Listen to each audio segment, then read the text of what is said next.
So if I was to tell you what it means to me, it might ruin all the possibilities and all the different readings for other people, but I'll do that anyway, I'll ruin it. For me, it reminds me of a record that my dad gave me called War of the Worlds, which was a rock opera in the 70s by Jeff Wayne, and it's a science fiction story. They made a feature film of it recently. And he gave me this record, and it was 2 vinyls, gatefold, and there was a book of illustrations in between the 2 vinyls, 12-inch squared. And they were watercolour and ink illustrations, and they were really terrifying. I remember being about 7 years old and wearing these ridiculously large 70s headphones with a curly cable attached to a record player and watching the record go round, and having the sound of these Martians going, ooh la.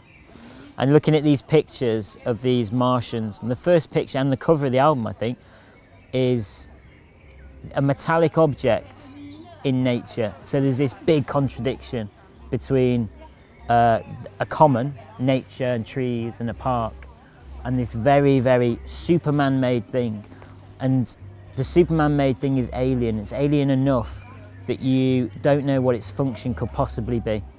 So you're asking questions about why is it there, who made it, where did it come from, what's its purpose, its function, its use, cost, worth, ownership, authorship. In the story, it's an egg, a sort of egg for an alien. But for me, when I look at this now, that's what I think of. That's my reading.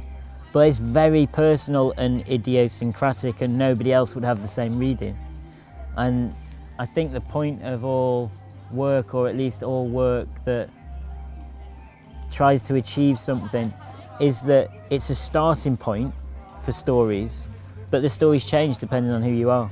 So the end point, there's hundreds and thousands and millions of endpoints of stories, but the starting point is stationary and singular, and that's a catalyst for these stories to be told.